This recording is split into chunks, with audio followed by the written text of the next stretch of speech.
یہ کہانی حقیقت پر مبنی ہے اور جن خاتون کی حقیقی زندگی سے تعلق رکھتی ہے میں انہیں کی زبانی بیان کر رہی ہوں۔ چلیے کہانی شروع کرتے ہیں۔ میری زندگی کی کہانی بڑی عجیب ہے۔ ہم 4 بہن بھائی تھے۔ میں بہن سے بڑی مگر بھائیوں سے چھوٹی تھی۔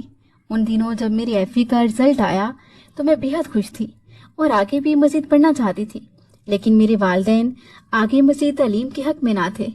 میں نے چونکہ ایف اے گرلز کالج سے کیا تھا، مگر مزید تعلیم کے لیے مجھے دوسرے کالج میں داخلہ لینا پڑتا کہ جو کو ایجوکیشن تھا۔ ہمارا شہر ایک چھوٹا شہر تھا اور ان دنوں لڑکیوں کے لیے علیحدہ کالج موجود نہ تھا۔ میں ایک متوسط گھرانے سے تعلق رکھتی تھی۔ امی ابو نے ایف اے تک تو لڑکیوں کے کالج میں پڑھا دیا، لیکن آگے اجازت نہ ملنے کی یہی وجہ تھی کہ وہ مجھے کو ایجوکیشن کالج میں داخل کرانے کے حق میں نہ تھے۔ میرے بھائی چونکہ بڑے تھے اور ان کا مجھ پر رعب تھا، میں نے بھی ہمت نہ ہاری اور پھپھو سے جا کر فریاد کی کہ مجھے کالج میں داخلہ لینا ہے، آپ میرا ساتھ دیجیے، کیونکہ جانتی تھی کہ پھپھو ہی یہ کام کر سکتی ہیں۔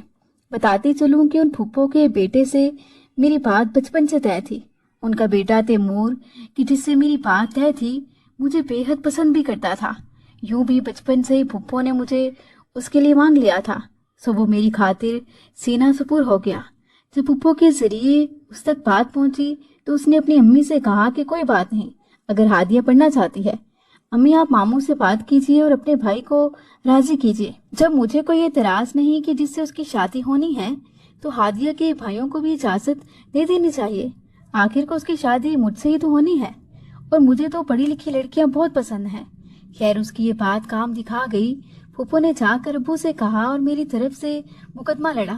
یوں میری بات مان لی گئی اور یوں مجھے کالج میں کو ایجوکیشن کے باوجود داخلہ دلوا دیا گیا۔ اگرچہ ان دنوں یہ بات ہمارے خاندان کے لیے معیوب بلکہ ناممکن تھی، تاہم تیمور نے ابو اور میرے بھائیوں کو تسلی دی اور میں کالج آنے لگی۔ تیمور اکثر ہمارے گھر بھی آیا جایا کرتا تھا، لیکن سچ کہوں تو یہ جاننے کے باوجود کہ وہ میرے لیے آتا ہے مجھے اس میں کوئی دلچسپی نہ تھی۔ صحیح معنوں میں اس کو دیکھ کر نہ میرا دل دھڑکتا تھا اور نہ ہی مجھے کوئی جذباتی قسم کا دورہ پڑتا تھا۔ بس اتنا ہوتا تھا کہ ہاں اس سے بڑوں کی مرضی سے میری بات طے ہے اور شادی ہونی ہے، اور مجھے اس بات سے اعتراض نہیں کہ اسی میں والدین کی رضا ہے اور اسی میں میری بہتری ہے۔ جب کالج میں داخلہ لیا تو میں بے حد خوش تھی۔ دن گزرتے رہے اور تیمور کا دھیان تک بھی میرے دل سے بالکل جاتا رہا، بلکہ اب عجیب سی تشنگی محسوس ہوتی تھی، جیسے میری اس سے شادی ہی نہ ہو۔ اب میں لاکھ دل کو سمجھاتی تھی کہ تیری منزل تیمور ہے، لیکن دل اس بات کو تسلیم نہیں کرتا تھا۔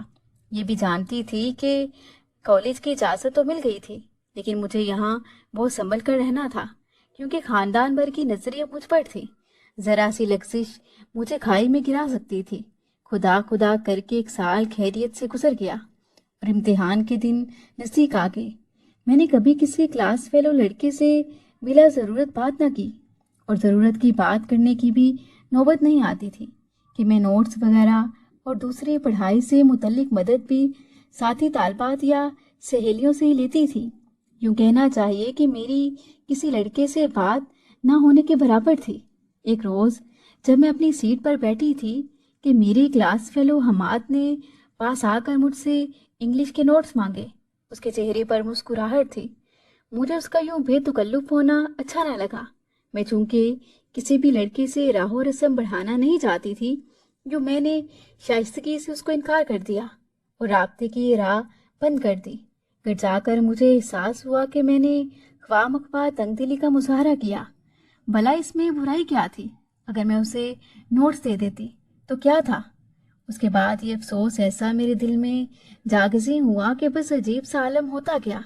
رفتہ رفتہ اس کا خیال میرے ذہن میں رواں ہونے لگا۔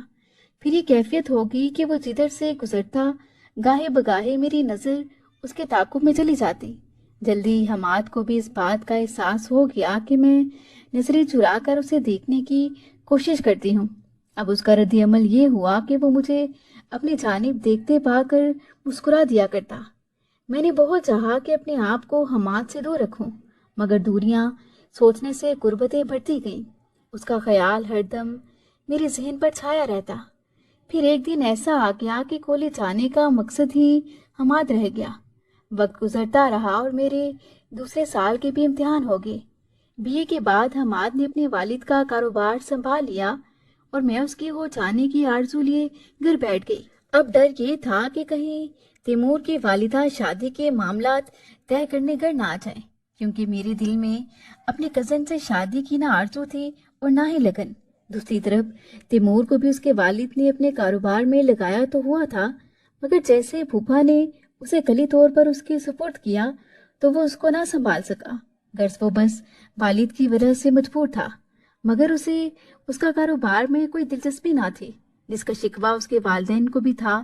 وہ چاہتی تھی کہ وہ کاروبار سنبھال لے تو اس کی شادی کی بات چلائیں، لیکن تیمور کے دل پر تو جیسے بس مجھ سے شادی کر لینے کی خواہش سوار تھی۔ وہ بار بار والدین کو مجبور کرتا کہ ماموں لوگوں سے بات کریں۔ اس کے علاوہ وہ ہمہ وقت اپنے خیالات کی دنیا میں گم رہنے والا انسان تھا۔ اس کو روپے پیسے سے کوئی دلچسپی نہیں تھی۔ جو جیب خرچ اس کے والد دیتے تھے وہ اس کو ہی کافی سمجھتا تھا۔ وہ ہمارے گھر اب بھی میری خاطر آتا تھا، مگر میرے دل کے بت خانے میں کوئی اور ہی صنم سجا ہوا تھا۔ اب تو میرا رویہ اس سے بالکل ہی بدل چکا تھا۔ میں اس کے ساتھ نہ صرف بے رخی سے بات کرتی تھی، بلکہ کبھی کبھی ایسی بات بھی کہہ جاتی جس سے اس کا محبت بھرا دل زخمی ہو جاتا، مگر میں یہ احساس کر ہی نہیں سکتی تھی کہ اس کے دل پر میری بے رخی سے کیا گزرتی ہے۔ وہ مجھے کالج میں داخلہ دلا کر مجھے کھو چکا تھا، اس بات کا احساس اسے بھی ہو چکا تھا۔ اب وہ میرے کھینچے کھینچے رہنے سے مایوس اور پسمردہ سا رہتا تھا۔ ادھر مجھے ڈر تھا کہ پھپھو کسی بھی وقت میری اور تیمور کی شادی کا مسئلہ کھڑا کر سکتی ہیں۔ بس میں نے حماد سے رابطہ رکھا، کبھی فون اور کبھی کسی سہیلی کے ذریعے۔ اب ہم کالج میں تو نہیں مل سکتے تھے اور پڑھائی بھی مکمل ہو چکی تھی، باہر ملنا بھی بڑا خطرہ تھا۔ پھر بھی دو ایک دفعہ سہیلی کے گھر کا بہانہ کر کے میں اسے باہر ملی اور سمجھایا کہ تم جلد میرے والدین سے میرا رشتہ مانگ لو، کہیں ایسا نہ ہو کہ پھپھو اپنا ناطہ مضبوط کر لیں اور تم ہاتھ ملتے رہ جاؤ۔ اگلے ہفتے ہی حماد کے والدین ہمارے گھر آ گئے اور میرا رشتہ مانگ لیا۔ میرے والد صاحب نے تو صاف انکار کر دیا کہ ہماری بیٹی کا رشتہ تو پہلے سے طے ہے۔ قصہ مختصر، میرے والد نے کافی پس و پیش کی، مگر حماد کے والدین نے اپنی بھرپور کوشش سے ان کو قائل کر لیا۔ دوسری طرف یہ کہ میں نے بھی پھپھو کے بیٹے سے شادی سے صاف انکار کر دیا اور امی کو اپنی مرضی سے آگاہ کر دیا۔ امی کے ذریعے بات ابو تک پہنچی تو وہ بھی جیسے مجبور ہو گئے۔ یوں حماد سے میرا رشتہ طے ہو گیا، مگر ابھی میرے والد نے خاندان میں کسی کو خبر نہ ہونے دی۔ جب پھپھو کو پتہ چلا تو انہوں نے خوب شور مچایا۔ ابو نے ان کو یہ کہہ کر چپ کرا دیا کہ میں تمہارے بیٹے کے لیے اپنی دوسری بیٹی کا رشتہ دے دوں گا۔ ہادیہ پڑھ لکھ گئی ہے، جبکہ تمہارا بیٹا صرف میٹرک پاس ہے۔ مگر پھپھو کسی طور یہ قبول کرنے کو تیار نہ تھی۔ جب پھپھو کسی طور نہ مانی اور بار بار میرا ہی نام لیا کہ مجھے اپنے بیٹے کے لیے ہادیہ ہی چاہیے، تب میرے والد نے یہ شرط رکھ دی کہ میری بیٹی گریجویٹ ہے، جبکہ تمہارا بیٹا میٹرک۔ جب تک وہ BA نہیں کر لے گا میں ہادیہ کا رشتہ اسے نہیں دوں گا۔ وہ سب بچپن کی باتیں تھیں۔ غرض پھپھو ناراض ہو کر چلی گئیں اور ابو نے باقاعدہ طور پر میرا رشتہ حماد سے طے کر دیا۔ مجھے تو یقین ہی نہیں آ رہا تھا کہ یہ سب ہو گیا ہے۔ جانتی تھی کہ میرے ابو نے یہ سب میری خاطر کیا ہے۔ دوسری طرف حماد کامیاب بزنس کر رہا تھا، جبکہ تیمور رشتہ ٹوٹ جانے کی وجہ سے بہت افسردہ اور پہلے سے زیادہ کاروبار سے کٹ کر رہ گیا۔ مزید یہ کہ زیادہ پڑھا لکھا بھی نہ تھا کہ کوئی نوکری ہی کر سکتا۔ دوسری طرف تعلیمی لحاظ سے بھی حماد میرے برابر تھا۔ یوں میرے والدین بھی اس رشتے سے مطمئن ہو گئے۔ میں نے بھی لاکھ لاکھ شکر ادا کیا اور پھر دونوں طرف سے خوشیوں کے شادیانے بجنے لگے۔ میرے دل میں ہمہ وقت گھنٹیاں سی بجتی رہتی تھی۔ کبھی سوچا بھی نہ تھا کہ میں ایک دن سچ مچ حماد کی دلہن بن جاؤں گی۔ آخر وہ دن بھی آ ہی گیا جب میں پیا دیس سدھار گئی۔ حماد کو دلہا کے روپ میں دیکھ کر مجھے تو جیسے یقین ہی نہ آتا تھا۔ خیر، وقت ہنسی خوشی گزرتا گیا اور 1 سال بعد اللہ نے ہمیں بیٹے کی نعمت سے نواز دیا۔ شرجیل کی پیدائش نے ہماری زندگی کو کچھ اور معنی پہنا دیے۔ حماد اور میں شرجیل کو دیکھ دیکھ کر جیتے تھے، مگر اس وقت تو مجھے معلوم ہی نہ تھا کہ ابھی میری زندگی میں کیا بھونچال آنا باقی ہے۔ मैं तो शोहर की मोहब्बत और बेटे की चिकारियों में मगन थी। 2 साल बाद मेरी बेटी जिमल ने जन्म लिया। किस्मत हम पर कितनी मेहरबान थी। इधर दादा दादी बच्चों के दीवाने थे और नाना नानी बच्चों के लाड उठाते ना थकते थे। हम आज मेरा और बच्चों का बहुत ख्याल रखते। अल्लाह ने उनके कारोबार में भी ढेरों बरकत डाल दी थी। मैं अपनी खुशियों में इतनी गर्क थी कि कभी सोचा ही नहीं था कि वो वक्त भी आएगा और जिंदगी बैठे बिठाए तबाह हो जाएगी। कुछ दिनों से मैं महसूस कर रही थी कि हम आज ज़्यादा वक्त दोस्तों में गुजारने लगे हैं। मैंने कई बार पूछा भी कि कौन से नए दोस्त हैं तो सारा दिन आपसे चिमटे रहते हैं, मगर वो हर बार टाल जाते। कहते, तुम क्या करोगी मेरे दोस्तों के बारे में जानकर? बस ऐसे ही उनके साथ वक्त गुजार लेता हूँ। मगर कुछ ही माह में हमाद ने बहुत सी गलत आदतें अपना ली जो मैं अच्छे से महसूस कर रही थी। हता की नौबत जूही तक आ गई। उनके ये दोस्त सारी रात उनको ऐसी महफिलों में रखते और अब वो बहुत देर से घर आने लगे थे। मैं जानती थी कि हमाद कभी ऐसे ना थे। वो एक जिम्मेदार और मेचोर इंसान थे। खुदा जाने उनको किसकी नज़र लगी। सच है कि आदमी को बुरे दोस्त तबाह कर देते हैं। उन दिनों जो वो कर रहे थे ये उन जैसे इंसान को जेब नहीं देता था। मगर शायद जब किसी औरत की किस्मत में फेर आ जाए तो कोई क्या कर सकता है। पहले पहल मैंने उनसे मिन्नतें की मगर उन पर कोई असर ना हुआ। फिर मैंने ये रवैया तय कर दिया और अपने बच्चों में मगन होगी। ये सच था कि वो अब भी मेरा और बच्चों का ख्याल रखते थे और मुझसे उनकी मोहब्बत में भी कोई कमी नहीं आई थी। सास ससुर भी मुझसे बहुत प्यार करते थे, इसलिए हमाद की थोड़ी बहुत लापरवाही को मैं खातिर में नहीं ला रही थी कि खुद ही किसी दिन ठीक हो जाएंगे। एक रोज़ जब वो अच्छे भले घर से गए थे, मुझसे कह कर गए कि आज अपनी बेगम के लिए उसकी पसंद की रसमलाई लाऊंगा। रात में मैं बच्चों को रात का खाना खिलाकर फारिग हुई कि अचानक ही वो घर आ गए और आते ही मुझे तलाक तलाक तलाक के अल्फाज कहकर अपने कमरे में जाकर दरवाज़ा बंद कर लिया। सब हक्का बक्का रह गए। मेरी तो जुबान बंद, कान सुन और दिल की अजीब हालत थी। जिस्म जैसे बेहरकत हो गया था। साथ धाड़े मार मार कर रोने लगी कि बेटा, ये तूने बैठे बैठाए क्या किया? तुम दोनों तो कभी लड़े झगड़े तक नहीं, अभी अचानक। मुझे तो कुछ समझ नहीं आ रही कि तुझे क्या हो गया है और इस बच्ची का कसूर तो बता। ससुर भी गुस्से से लाल पीले हो रहे थे। दोनों ही चीखते चलाते उनके कमरे का दरवाज़ा पीटने लगे। मगर हमाद ने सिर्फ एक मर्तबा इतना कहा, इसको कहो अपने घर चली जाए। इधर मैं बेहोश होकर गिर पड़ी थी। जब होश आया तो खुद को अस्पताल में पाया। अम्मी अब्बू मेरे सरहाने खड़े थे। कुछ देर तक तो समझ में ना आया कि ये सब क्या हो गया है। इसी बेयकीनी की कैफियत में अम्मी अब्बू मुझे घर ले आए। अब हर कोई मेरी ढारस बंधाने चला आ रहा था, मगर मैं अब भी बेसुध सी थी। दिल में एक कांटा सा चुभ रहा था। आखिर क्या वजह थी कि हमाद ने ऐसा कर दिया था? वो तो मुझसे मोहब्बत करते थे। आखिर मेरी गलती क्या थी? हमाद ने भी इस बारे लब सी लिए और लाख पूछने के बावजूद किसी को भी वजह न बताई कि आखिर मुझे तलाक क्यों दी। वक्त गुजरता गया। 6 माह बाद अब्बू तो इस गम में चल बसे। भाई अपने बच्चों में मसरूफ हो गए। बस मैं और अम्मी थे जो मुर्दों की तरह घर में पड़े रहते थे। एक रोज़ बैठे बैठे फूफो के घर की बात चली तो अचानक मुझे तैमूर का ख्याल आया। तो अम्मी से उसके बारे में पूछने लगी कि क्या वो घर वापस आ गया है। अम्मी कहने लगी, नहीं, अभी तक तो नहीं आया। मैं ये बात बताना भूल ही गई। बताती चलूं कि मेरी शादी के बाद से तैमूर घर छोड़कर चला गया था और तब से लापता था। अपनी प्यार भरी जिंदगी में मुझे कभी उसका ख्याल ही ना आया था।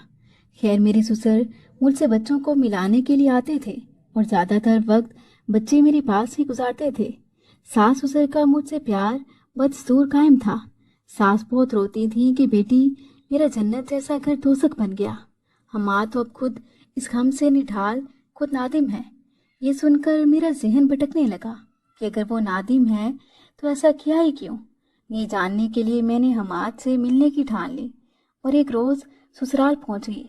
वो घर जिसमें मैंने अपनी चाहतों के फूल निछावर किए थे, आज वही फूल मुझे कांटे बनकर डस रहे थे। मैं हौसला करके आगे बढ़ी। सास से प्यार लिया, उनसे मुझे हमाद के पास जाने की इजाजत मिल गई। वो अपने कमरे में औंधे लेटे हुए थे। मैं अंदर गई तो जरा चौंके, मुझे देखकर खुश हुए और आगे बढ़े, मगर फिर जल्द ही कदम रोक लिए कि हमारे दरमियान तलाक की दीवार हायल थी। मुझे हैरत हुई कि उनकी आंखों से आंसू जारी हो गए। फिर बड़ी मुश्किल से अपने आप को संभाल कर बोले, हादिया, मुझे माफ कर दो, मैं तुम्हारा मुजरिम हूँ। मैं अब भी तुम्हें दिलो जान से उसी तरह चाहता हूँ। तुम मेरे बच्चों की माँ हो, मैं तुम्हें खोना नहीं चाहता। लाख रंजिशों के बावजूद मेरे दिल में उनकी मोहब्बत तो अब भी मौजूद थी। उन्हें यूं गिड़गिड़ाते देखकर मेरा भी दिल पिघल गया और भराई हुई आवाज में कहा, अगर ऐसा है तो आपने ऐसा किया क्यों मुझे तलाक दी? शायद ये जानकर ही मेरे दिल को कुछ सुकून मिले। तब वो यूं गोया हुए। मेरे कुछ दोस्त पैसों की बाजी लगाकर बैठे थे। शर्त ये लगी थी कि जो बाजी हार जाएगा वो अपनी बीवी छोड़ देगा। मैं तो बाजी जीत लेने के चक्कर में था। मैंने इस शर्त की परवाह नहीं की और खेल के जोश में बाजी लगा दी, मगर किस्मत ने साथ न दिया और मैं ऐन आखिर पर हार गया। अपने हाथ परेशान हो गया कि ये मैंने क्या कर दिया। मुझ में हिम्मत ना थी कि तुम्हें अपनी जिंदगी से निकालता, इसलिए मैंने एक माह तक अपनी शर्त पूरी ना की। मगर मेरे उन दोस्तों ने मुझे लानत मुलामत शुरू कर दी कि ये बेगैरत है, ये बीवी को नहीं छोड़ सकता। हम होते तो फौरन तलाक दे देते। उन्होंने मुझे इतना इश्ताल दिलाया कि फिर मुझे कोई होश ही ना रहा और मैंने घर आकर वही कुछ कर दिया। अब वही दोस्त मेरा मजाक उड़ाते हैं कि तुमने ऐसा क्यों कर दिया। वो तो खेल था, मगर ये खेल तो मैंने खत्म कर दिया। मैंने उन दोस्तों की महफिल में जाना छोड़ दिया और खुद को सारा दिन इस कमरे तक महदूद रखा हुआ है। हर वक्त अपने किए पर पछताता रहता हूँ। हादिया, प्लीज मुझे कोई रास्ता बताओ, मैं तुम्हें नहीं खो सकता। मैंने उन जवारी दोस्तों की सोबत छोड़कर तौबा कर ली है। मैं खामोश खड़ी सुनती रही। मैंने क्या कहना था, बस चुपके से घर चली आई कि अब हो भी क्या सकता था। इधर भाई मेरी दूसरी शादी की कोशिश में लगे हुए थे। वो मुझे हर वक्त ताने देते कि तैमूर से शादी कर लेती तो ये दिन ना देखना पड़ते। वो अपना था, अपनों को फिर भी लिहाज होता है। वो इस तरह नहीं करते जिस तरह तुम्हारे उस मनपसंद शादी वाले ने किया है। मैं दूसरी शादी नहीं करना चाहती थी। जानती थी कि उसके बाद मैं कली तौर पर अपने बच्चों से दूर हो जाऊंगी। दूसरी तरफ अब यूं होने लगा कि हमाद बच्चों के बहाने घर चले आते। उनके चले जाने के बाद बच्चे उन्हें याद करके रोते और मुझे भी तंग करते कि पापा के पास आना है। इधर जिन दिनों वो हमाद के पास होते, मैं उनकी जुदाई में रोती रहती।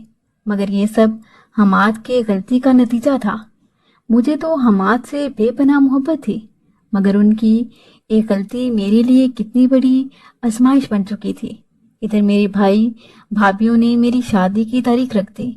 माँ तो बीमार थी, सारा दिन बिस्तर पर पड़ी रहती थी। जूं शादी के दिन करीब आ रहे थे, मेरा दिल डूबता जा रहा था। आखिर मैं और हमाद दोनों इस बात पर मुत्फिक हो गए कि हम दोबारा इकट्ठे जिंदगी गुजारेंगे और उसका सिर्फ एक तरीका था और वो हलाला। यहाँ पर कुछ लोग कहेंगे कि हलाला हराम है। मैं जानती हूँ कि ये गलत है और हमारा ये तरीका भी गलत था।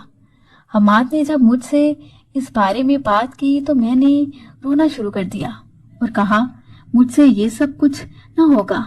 उन्होंने समझाया और कहा कि देखो, मैंने अपने दिल पर पत्थर रख लिया है और सब कुछ बर्दाश्त कर रहा हूँ।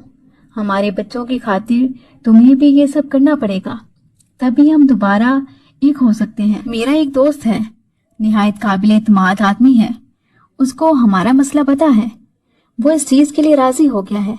निकाह के फौरन बाद वो तुम्हें आजाद कर देगा। हमाद ने आखिर मुझे किसी न किसी तरह राजी कर लिया और उस वक्त मैं भी ममता से मजबूर राजी होगी। नहीं चाहती थी कि कहीं और शादी करके अपने बच्चों की सूरत को भी तरसूं। मैं नहीं जानती थी कि वो शख्स कौन है। बस हमाद के कहने पर तैयार होगी। अपने भाई भाभीओं को भी ना बताया कि वो मुझे ऐसा करने ना देते।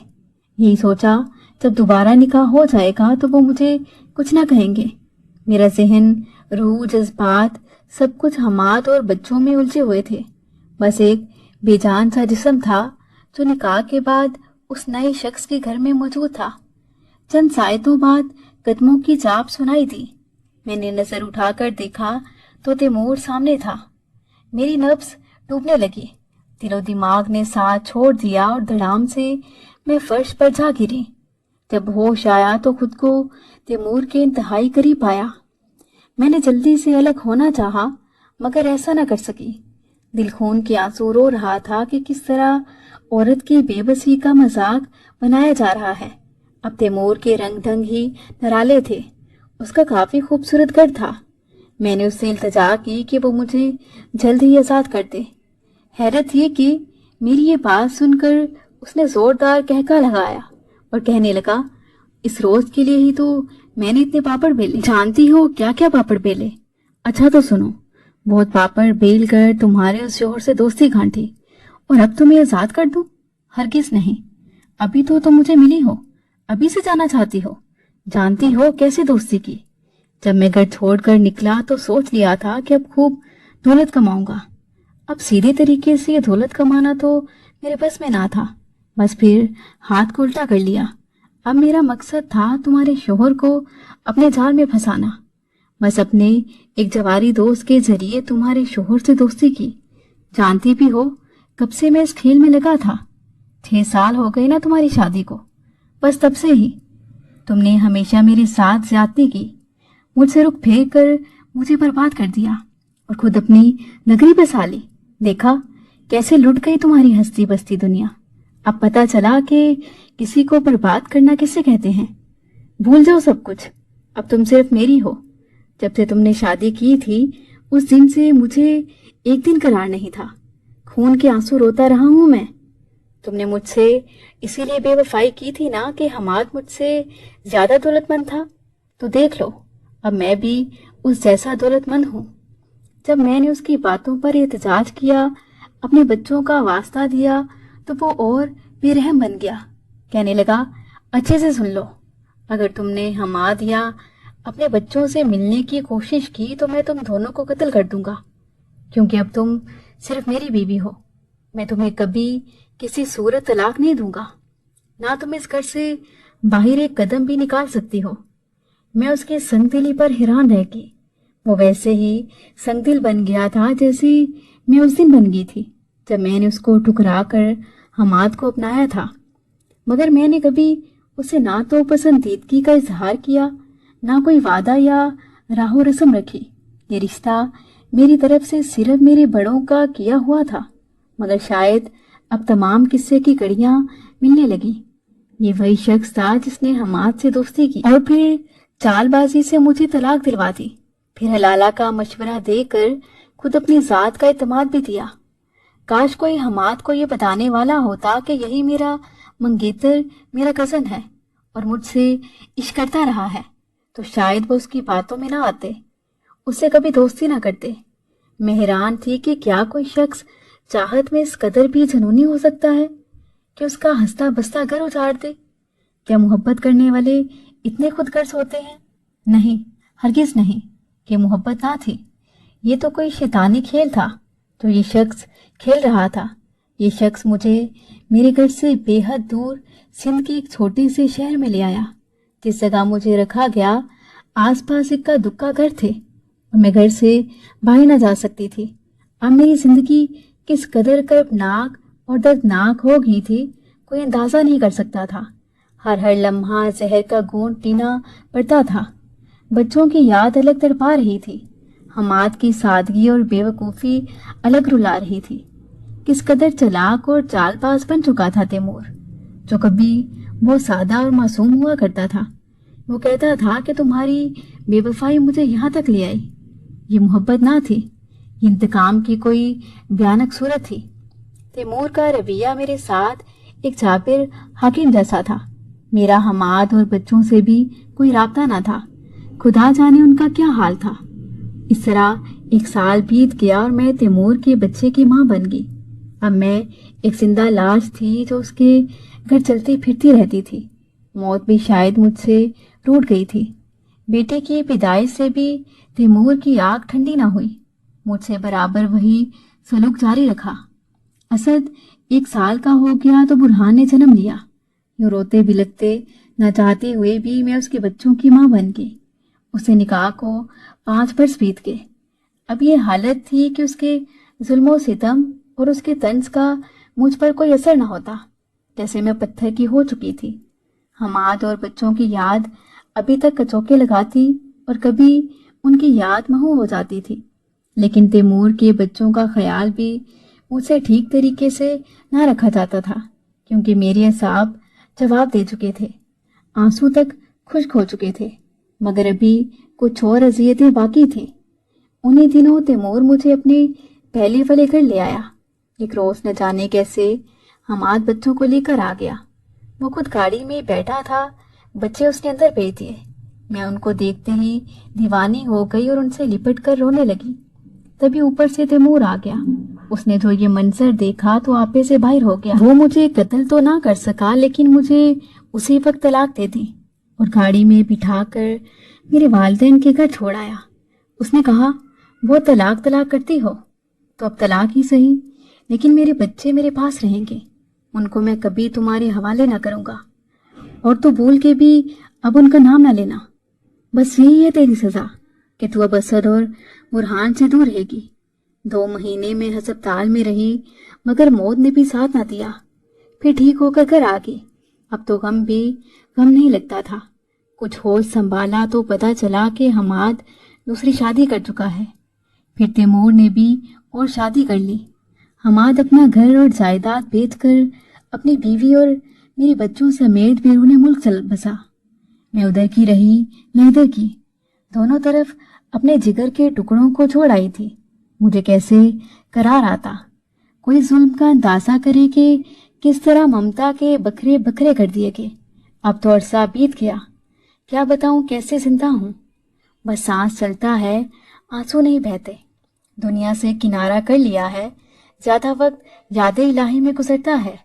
हर वक्त अपने बच्चों के लिए दुआएं करती रहती हूँ कि खुदा करे वो हमेशा सुखी रहें, उन्हें कभी मेरी याद ना सताए।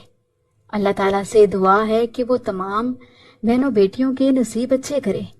मज़ीद दिलचस्प सच्ची कहानियों के लिए चैनल को सब्सक्राइब करें।